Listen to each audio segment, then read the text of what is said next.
आंकड़े खुद बोलते हैं। यह हमारे निवेश रंग ला रहे हैं। वाकई The numbers speak for themselves. Our investments are paying off. Indeed. युद्ध को उकसाने और संचालित करने वाले शक्तिशाली गुटों जैसे सैन्य औद्योगिक गठजोड़, अंतर्राष्ट्रीय बैंकर और वैश्विक अभिजात्य वर्ग के नजरिए से देखा जाए तो युद्ध एक बहुत ही सुविचारित और लाभदायक रणनीति होती है। अगर हम इस पूरी प्रक्रिया को क्रमानुसार स्टेप बाय स्टेप समझें तो इसके निम्नलिखित फायदे गिने जा सकते हैं। 1. त्वरित आर्थिक और औद्योगिक लाभ, इमीडिएट इकोनॉमिक गेन्स। सैन्य औद्योगिक गठजोड़, मिलिट्री इंडस्ट्रियल कॉम्प्लेक्स। युद्ध की सुगबुगाहट शुरू होते ही हथियार बनाने वाली कंपनियों के शेयर आसमान छूने लगते हैं। युद्ध इन कंपनियों के लिए अपने पुराने हथियारों का स्टॉक खत्म करने और नए हथियारों को बेचने का सबसे बड़ा बाजार है। युद्ध का वित्तपोषण, वॉर फाइनेंसिंग। अंतर्राष्ट्रीय बैंक और वित्तीय संस्थाएं युद्धरत देशों को भारी ब्याज दरों पर कर्ज देती हैं। युद्ध चाहे जो भी जीते, असली वित्तीय मुनाफा कर्ज देने वाले इन बैंकों का ही होता है। 2. भू राजनीतिक वर्चस्व और सत्ता परिवर्तन, जियोपॉलिटिकल हेजेमोनी। संसाधनों पर सीधा नियंत्रण। युद्ध के माध्यम से किसी देश के बहुमूल्य प्राकृतिक संसाधनों जैसे तेल, गैस, लिथियम या सोने की खदानों पर आसानी से कब्जा किया जा सकता है। कठपुतली सरकारों की स्थापना। जो देश वैश्विक महाशक्तियों के इशारों पर काम नहीं करते, वहां युद्ध या गृहयुद्ध भड़काकर वहां की सत्ता को उखाड़ फेंका जाता है और ऐसी सरकार बैठाई जाती है जो उनके हितों, व्यापारिक और रणनीतिक की रक्षा करे। 3. सामाजिक नियंत्रण और ध्यान भटकाना, सोशल कंट्रोल और डिस्ट्रैक्शन। आंतरिक संकटों से पर्दा डालना। जब किसी देश में महंगाई, बेरोजगारी या आर्थिक नीतियां बुरी तरह विफल हो जाती हैं तो युद्ध एक बेहतरीन डिस्ट्रैक्शन, ध्यान भटकाने का साधन बन जाता है। जनता अपने बुनियादी अधिकारों को भूलकर राष्ट्रवाद के नाम पर सरकार के पीछे खड़ी हो जाती है। नागरिक अधिकारों का दमन, राष्ट्रीय सुरक्षा और आपातकाल का हवाला देकर सरकारों के लिए जनता की जासूसी करना, मैस सर्वेलेंस और विरोध की आवाजों को दबाना बेहद आसान हो जाता है। 4.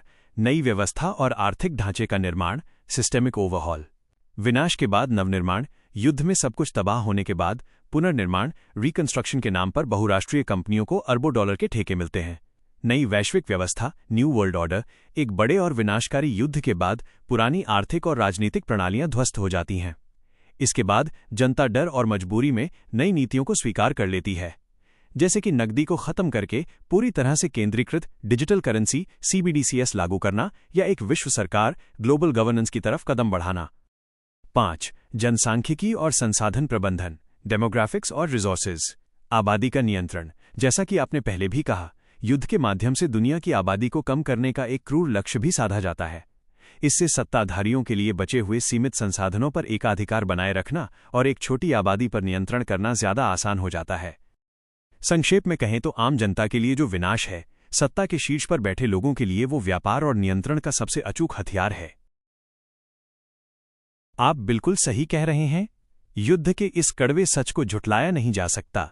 सत्ता, राजनीति और अर्थव्यवस्था के शिखर पर बैठे एक बहुत ही छोटे से वर्ग के लिए युद्ध में हानि या नुकसान जैसा कोई शब्द वास्तव में होता ही नहीं है। उनके लिए युद्ध एक भावना या त्रासदी नहीं, बल्कि एक तय मुनाफे वाला बिजनेस मॉडल और इन्वेस्टमेंट है। इसे आप इन पहलुओं से समझ सकते हैं। शारीरिक और पारिवारिक सुरक्षा, जीरो फिजिकल रिस्क। जो लोग युद्ध की नीतियां बनाते हैं, घोषणा करते हैं या उसे पर्दे के पीछे से प्रायोजित करते हैं, उनके परिवार या बच्चे कभी मोर्चे पर बंदूक लेकर नहीं जाते।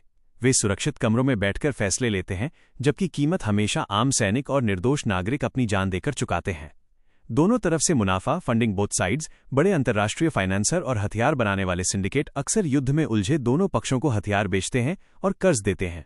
अंत में चाहे जो भी देश जीते या हारे, इन संस्थाओं का मुनाफा, उनका मूलधन और भारी ब्याज हमेशा सुरक्षित रहता है। संकट को अवसर में बदलना, वेल्थ कंसोलिडेशन। युद्ध के दौरान जब अर्थव्यवस्थाएं चरमरा जाती हैं, महंगाई बढ़ती है और संपत्तियों के दाम, कौड़ियों के भाव गिर जाते हैं, तब यह अभिजात्य वर्ग, एलीट्स, उन संपत्तियों को खरीद लेता है। आम आदमी की तबाही इनके लिए अपनी संपत्ति और एकाधिकार बढ़ाने का सबसे सुनहरा मौका होती है। वैश्विक नीतियों पर पकड़, ग्लोबल कंट्रोल।